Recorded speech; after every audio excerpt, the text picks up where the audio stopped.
অভিনন্দন, অনেক অনেক অভিনন্দন শিবিরকে বিশাল বিশাল বিজয়ের জন্য, ভূমিধস বিজয়ের জন্য। কিন্তু আজকের এই ভিডিওটা শিবিরের জন্য না। আজকের এই ভিডিওটা আমি যেটা করছি, এটি বিএনপির জন্য, এটি ছাত্রদলের জন্য, এটি পুরো বিএনপির সবগুলি সংগঠনের জন্য। শেষ পর্যন্ত শুনবেন। আমি খুব মন প্রাণ খুলে কয়েকটি কথা বলতে চাই, খুব ছোট্ট পরিসরে বলবো, কিন্তু কথাগুলি বললে আমি জানি আমাকে শিবির ট্যাগ দেওয়া হবে, আমাকে বিএনপি কোনো না কোনোভাবে গালি দেওয়ার চেষ্টা করবে। কিন্তু গালি দিবেন না, আমি আপনাদের ভালোর জন্য কিছু কথা বলি, সবসময় বলে আসার চেষ্টা করেছি। আমি অর্ধেক কথা শুনে কোনো মন্তব্য করার মানুষ না, আমি বহু চিন্তা করে ভালোর জন্য বলি। আমরা জানতাম যে ফ্যাসিস্টের বিরুদ্ধে যে আন্দোলন আমরা করছি, এর ফলাফল ভোগ করবে বিএনপি। তবুও আমরা মনে করছি না, বিএনপি যদি ভালোভাবে দেশ চালানোর জন্য প্রস্তুতি নেয় বা তারা যদি সেইভাবে চালাতে পারে, আমরা ফ্যাসিস্টের পর বিএনপি দেশ চালাক, জামাত ইসলামী মিলেমিশে দেশ চালাক, আমাদের কোনো আপত্তি নেই। কিন্তু আমরা পরবর্তী যা দেখছি তা নিয়ে কিছু কথা বলবো, শেষ পর্যন্ত দেখবেন। আর ট্যাগ দেওয়ার জন্য আজকে শিবির, এই ট্যাগ মানে শিবির ট্যাগকে নিয়ে এখন এক বিজয়ের সবচেয়ে বড় প্রতীক হয়ে গেছে শিবির ট্যাগ। কারণ অন্ততপক্ষে এটা তো স্বীকার করতে হবে, সারা বাংলাদেশের সবচেয়ে যত নির্বাচন হয়, সবচেয়ে চ্যালেঞ্জিং নির্বাচন এবং সবচেয়ে স্বচ্ছ নির্বাচন হয় ঢাকা বিশ্ববিদ্যালয়ের ঢাকসু নির্বাচনে। সেখানে কোনো কারচুপির সুযোগ নেই নেই নেই। যে যত কথাই বলেন গতকালকে ঢাকসু নির্বাচনে এটা হয়েছে, ওটা হয়েছে, এটা হয়েছে, কোনো প্রমাণ দিয়ে কেউ কিছু বলতে পারবে না। এক দুইটা যাই হয়েছে এগুলো শুধুমাত্র কোনো কিছু মানে একটা কিছু বলার জন্য বলা, এছাড়া আর কোনো কিছু নেই। স্বচ্ছ নির্বাচন হয়েছে, পরাজয়কে মানতে হবে। শিবির ট্যাগ যারা দিয়েছেন তারা পরাজিত হয়েছেন, শিবির ট্যাগ যারা খেয়েছেন তারা এখন ঢাকা বিশ্ববিদ্যালয়ের নেতৃত্ব দিচ্ছেন। এই হলো বাস্তবতা, মেনে নিতে হবে। আসি মূল আলোচনায়। আমি প্রায় 9 বছর পর দেশে এসেছি। আওয়ামী লীগ নিয়ে কাজ করেছি, বিএনপি নিয়ে কাজ করেছি, জামাত ইসলাম নিয়ে কাজ করি। একমাত্র আমি মনে হয় বিদেশে বসে একটা চ্যানেল চালিয়েছি যেখানে প্রত্যেকটি দলের লোকজন আমার চ্যানেলে এসছে, কথা বলেছে। একটা বিকল্প একমাত্র চ্যানেল হিসেবে তৈরি করেছি। সুতরাং সবগুলো দলের সাথে, তাদের দলের গুরুত্বপূর্ণ মানুষের সাথে আমার সবসময় কথা হতো। আজকে এখানে বাংলাদেশে এসে আওয়ামী লীগ দেশে নাই, যে কারণে তাদের সাথে আমার হয়তো দেখা সাক্ষাৎ হচ্ছে না। আওয়ামী লীগ যদি ঠিকই একটা ভালো পর্যায়ে থাকতো তাহলে আওয়ামী লীগেরও আনাগোনা আমার এখানে থাকতো। কারণ আমি আওয়ামী লীগের শত্রু নই। তো আওয়ামী লীগ বা ফ্যাসিস্ট শেখ হাসিনার সরকার যে শেষের দিকে যা করেছে এবং বিগত সময়গুলিতে যেভাবে অত্যাচার নিপীড়ন করেছে, বিশেষ করে বিএনপির উপরে, জামাত ইসলামের উপরে এবং অন্যান্য দলের উপরে, আলেমদের উপরে, মাদ্রাসা শিক্ষার্থীদের উপরে, এগুলি সব পাপ একীভূত হয়ে শেখ হাসিনার পতন ঘটিয়েছে। এবং বিশেষ করে জুলাই আগস্টে যে হাজারো শিক্ষার্থীকে এবং জনতাকে যেভাবে মেরেছে, এরপর এই দলটির পক্ষে কি কথা বলবে এটা কখনো কল্পনা করা যায় না। যাক, সেই বিষয়টি আমি বলতে চাই না। বারবার আমি যে বিষয়টি বলতে চাই এটা থেকে ঘুরে যাচ্ছি, কারণ অনেক কথা জমে আছে। প্রথমত, ছাত্রদলের পরাজয়ের মূল কারণ হিসেবে আমি যেটা মনে করি সেটি হলো গ্রুপিং। ছাত্রদলের নেতৃত্ব নির্বাচন, ছাত্রদলের ভিপি নির্বাচন, ভিপি প্রার্থী নির্বাচন, এগুলি আবিদ খুব চমৎকার একটা ছেলে, আবিদ খুব ভদ্র ছেলে নিঃসন্দেহে, কিন্তু আমাদের পছন্দ অপছন্দ কিছু যায় আসে না। ছাত্রদলের মধ্যে সব পক্ষের পছন্দ হয়েছে কিনা সেটাকে অবশ্যই দেখতে হবে। এই ডাকসু নির্বাচন শুধুমাত্র কি মনে করেন ঢাকা বিশ্ববিদ্যালয়ের শিক্ষার্থীদের মধ্যে সীমিত? অবশ্যই না। সারা বাংলাদেশের যারা যারা রাজনীতি করে, রাজনৈতিক সচেতন মানুষ যারা আছে, এবং শিক্ষার্থীরা শুধুমাত্র তার ঢাকার শিক্ষার্থী না, সারা বাংলাদেশ থেকেই কিন্তু এখানে শিক্ষার্থীরা শিক্ষা গ্রহণ করতে আসে। এবং ওই যেসব অঞ্চলে যার যার বাড়ি সেসব অঞ্চলেও কিন্তু এর একটা প্রভাব পড়ে। ছাত্রদল, বিএনপি বিশেষ করে, আমি বিএনপি ঠিক হলে ছাত্রদল বা অন্যান্য সংগঠন সব ঠিক হয়। বিএনপির যারা দায়িত্বশীল নেতারা রয়েছেন, তো বলতে পারবেন যে আপনারা দায়িত্বশীল আচরণ করেছেন 5ই আগস্টের পর? আমি আমার এই অফিসে গতকালকেও কিছু নারী নেত্রী এসে কেঁদেছেন এখানে, আমার এই চেয়ারটাতে বসে কেঁদেছেন, এই চেয়ারটাতে বসে কেঁদেছেন। কেন কেঁদেছেন? এই কারণে যে তারা গত বহু বছর যাবৎ যখন শেখ হাসিনার আমল, নিপীড়নের আমল এবং নির্যাতনের আমল, তখন তারা প্রত্যেকটা মিছিল মিটিংয়ের সামনে বসে বসে বুককে চিতিয়ে যে সব ধরনের ঝুঁকিকে মাথায় নিয়ে এরপর তারা রাজনীতি করত। আর সেই নারী নেত্রীগুলিকে এখন বঞ্চিত করা হচ্ছে। তাদেরকে দলের গুরুত্বপূর্ণ অধ্যাদেশের কথা, তাদের সাথে কোনো যোগাযোগই করছে না। আমি শুধুমাত্র নারী নেত্রীর কথা বলছি। গতকালকে যেহেতু আমার এখানে কান্না করে গেছে, আমি বলতে চাই না কে এসেছিল কে, আমি তো আর নেতা নই, আমি সাংবাদিক হিসেবে আমার কাছে সবাই আসতো এবং আমি সবার দুঃখ দুর্দশার পাশে সবসময় ছিলাম, যে কারণে আছে এবং থাকবো।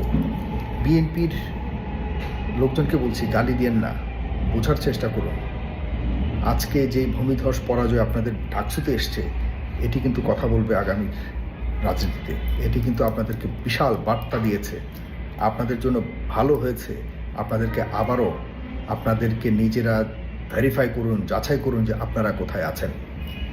বিএনপির শীর্ষ নেতারা এমন ভাব এখন বর্তমানে 5ই আগস্টের পর, যাদেরকে গত 15 বছর ধরে কেউ কখনো দেখেনি, অন্তত লাস্ট 5 বছর ধরে তো দেখেনি অনেকেই, যারা কর্মীদের সাথে কোনো সম্পর্ক নাই, নেতাদের সাথে কোনো সম্পর্ক নাই, এলাকার মানুষের সাথে কোনো সম্পর্ক, তারা এখন সামনে চলে এসছে, তারা এখন নেতৃত্বে চলে এসছে।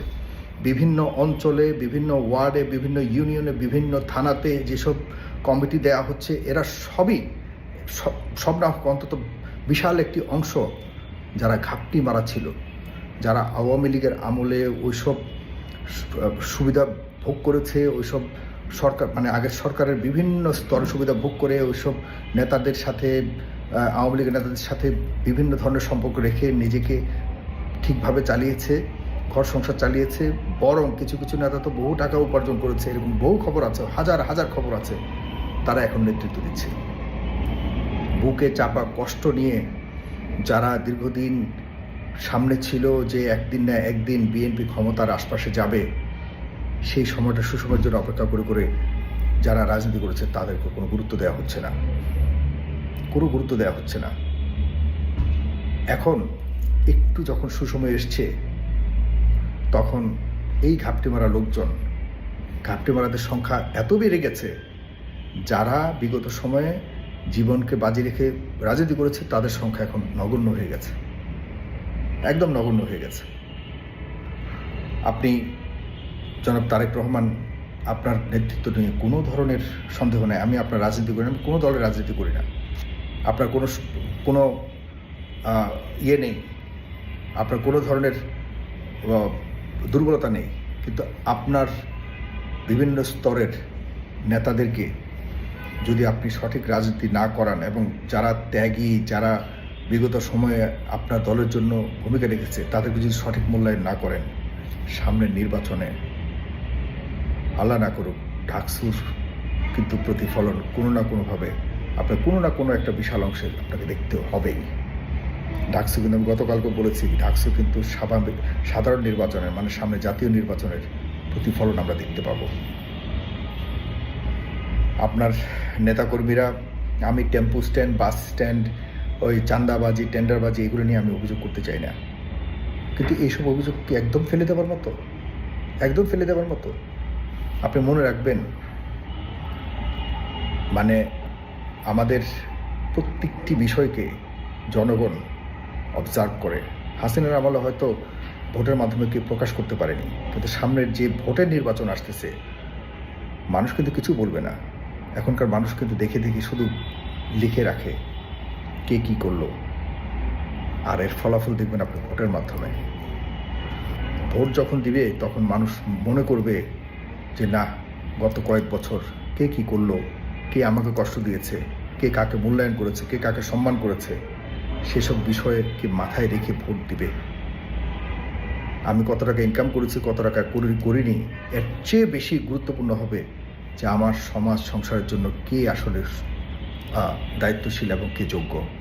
তখন ভোটটা দিবে মানুষের মেমোরিতে, তখন মানে তার বিবেকে প্রশ্ন জাগবে কাকে আমি ভোট দিব।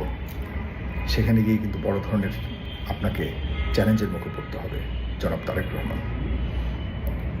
যারা যারা আপনার পক্ষে কাজ করেছিল, যারা যারা আপনার দলের জন্য আপনার দলের ভিতরে যারা যারা কষ্ট করেছে তাদেরকে মূল্যায়ন এখনও পর্যন্ত সেরকমভাবে করেননি আপনারা একটা সিন্ডিকেট হয়ে গেছেন।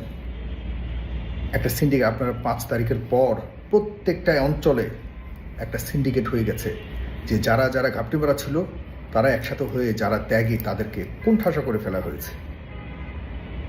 এটা অন্ততপক্ষে জামাত ইসলামে করে না, এটা অন্ততপক্ষে শিবির করে না। এই বাস্তবতা আপনাকে মানতে হবে। আমি শিবির আর জামাত ইসলামের সাথে আপনার তুলনা নাই করলাম, আমি আপনার দলের বিভিন্ন স্তরের নেতাকর্মীদের সাথে আপনার দলের অন্য স্তরের নেতাকর্মীদের তুলনা করছি।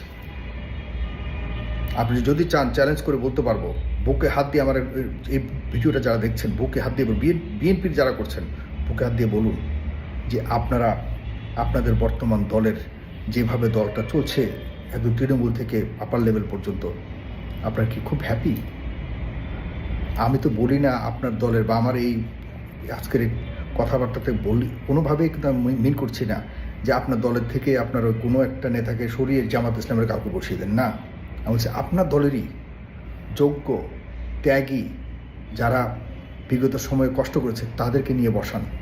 তারা বুঝবে দলের মায়া কী, তারা বুঝবে খালেদা জিয়ার জন্য কতটুকু মায়া, তারা বুঝবে তারেক রহমানের জন্য কতটুকু মায়া, তারা বুঝবে বিএনপির জন্য কতটুকু মায়া। কিন্তু এই মায়া ঘাপটি মারা যারা ছিল, যারা ঘাপটি মেরেছিল, যারা লোভের জন্য, যারা অর্থের জন্য সবসময় বিএনপিকে ব্যবহার করেছে, তারা কখনোই মায়া বুঝবে না।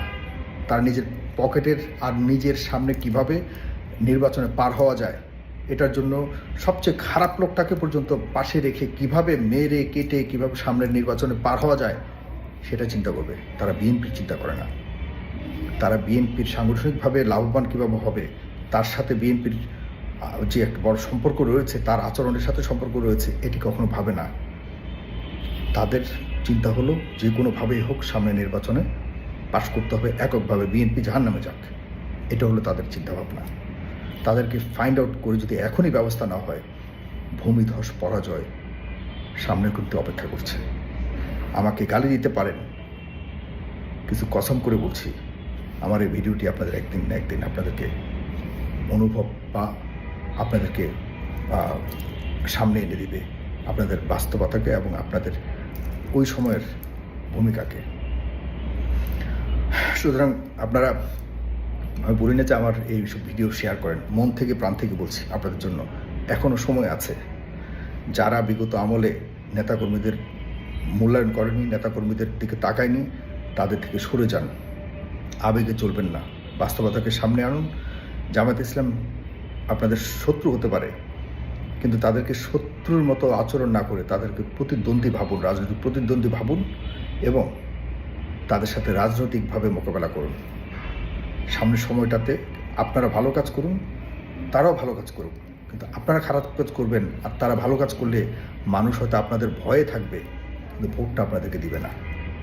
ভয় আর ভোট দেয় এক জিনিস না, ভয় আর সম্মান এক জিনিস না। বুঝতে হবে যারা চোর, গুন্ডা, লাফাঙ্গা, অশিক্ষিত, ওই অর্থে অশিক্ষিত, যারা শিক্ষাকে অবমূল্যায়ন করে, ওইসব অশিক্ষিত এবং যারা সমাজের মধ্যে কখনোই সামাজিক কর্মকাণ্ডকে দেখা যাচ্ছে তুচ্ছ করে অসামাজিক কর্মকাণ্ডকেই মানুষের উপরে সামাজিক কর্মকাণ্ড চাপিয়ে দিয়ে একটা বড় শ্রেণী আছে সমাজের প্রভাব রাখতে চায়, তাদেরকে অবশ্যই ইগনোর করতে হবে। তাদেরকে তাদেরকে আপনাদের পক্ষ থেকে বা তাদের পক্ষ ত্যাগ করতে হবে আপনাদেরকে। তবেই হয়তো আপনাদের একটা ভালো সময় আসবে।